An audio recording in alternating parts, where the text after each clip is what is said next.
Every year, I see people destroy their engines by cleaning the throttle body wrong. One bad spray, one mistake with a screwdriver, and suddenly the car shakes. The idle bounces everywhere, and the check engine light comes on. They have no idea what happened. Before you touch anything in your engine bay, watch this whole video. One mistake here and you could damage the throttle body permanently, kill a sensor, or corrupt your ECU. I am going to show you exactly how professional mechanics do this. No shortcuts, no guessing. At the end, I will share something almost nobody knows. A simple trick that keeps your throttle body clean for 20,000 miles without touching it again.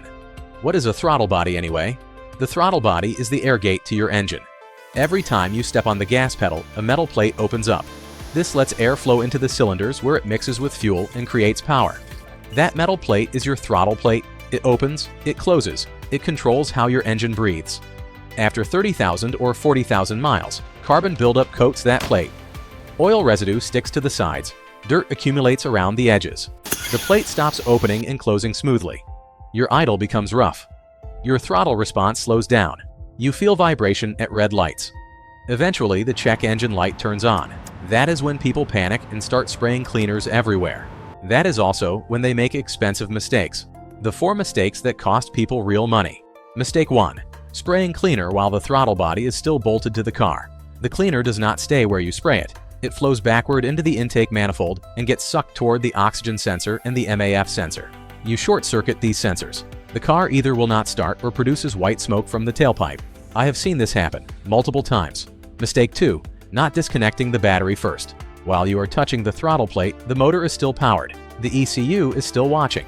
When you move the plate by hand, the ECU records that position as wrong. You get trouble codes P0505 and P0219. The idle shakes. The RPM bounces between 500 and 2000. The whole cabin vibrates. Mistake 3. Using the wrong cleaner. The plate sticks. It does not close properly. The engine runs rough forever. You end up needing a $400 to $600 throttle body replacement because of a $5 can of cleaner. Mistake 4. Scrubbing too hard with wire brushes or screwdrivers. That internal coating is thin. One scratch is enough to mess up airflow. The ECU reads incorrect data. The idle becomes permanently unstable. You caused the problem yourself. I have diagnosed cars where the owner cleaned the throttle body one time and then spent months trying to figure out why it runs so bad. The damage was done in 5 minutes. When should you actually clean this thing? Your car tells you. When the idle shakes during cold starts, when you press the gas and the engine responds slowly, when the RPM jumps or the car stalls at red lights, when the check engine light comes on with codes like P2119, P0505, or P2101. Grab a flashlight and look inside the throttle body opening. If you see thick black carbon that looks wet and shiny like paint, clean it.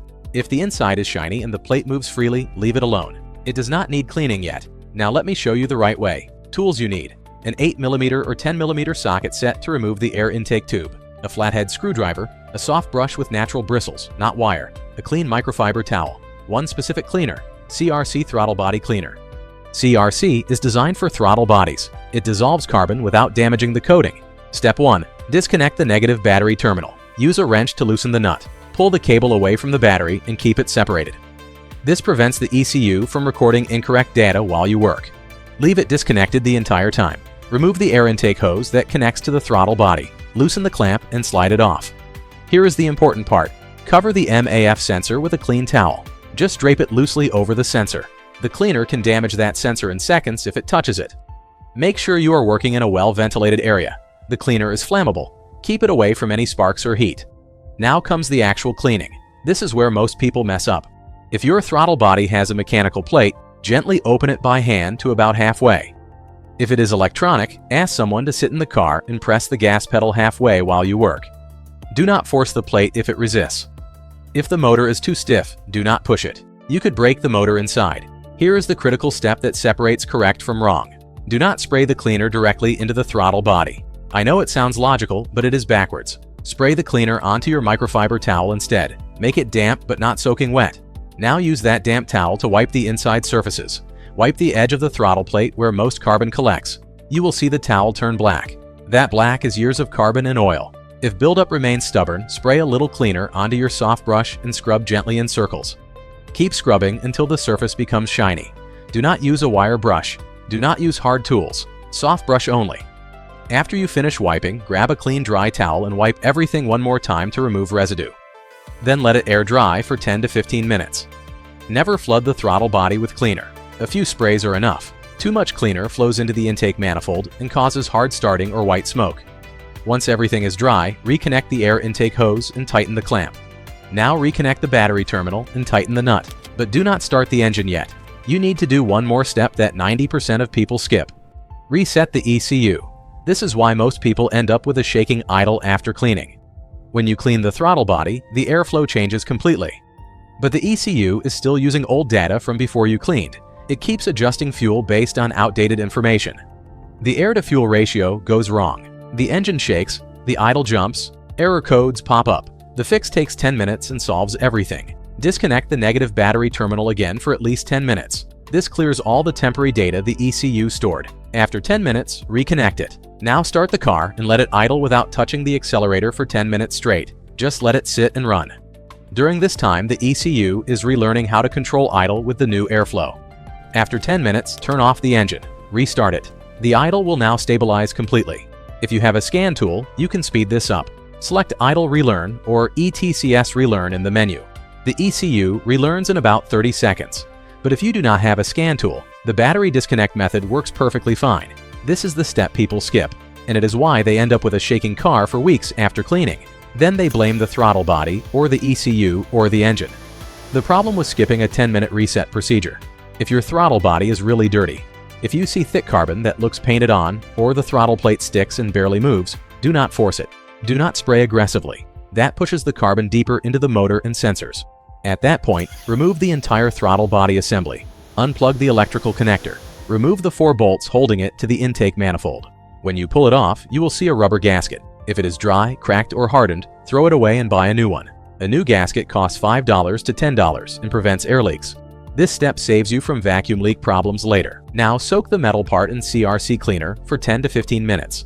Do not let the electric motor or sensors touch the liquid. Those are extremely sensitive. After soaking, use a soft brush to clean every corner. Dry it completely. Move the throttle plate by hand to test it. It should move smoothly without sticking. If it sticks, soak it a bit longer. Once it moves freely, you are ready to reinstall it. Bolt it back on evenly.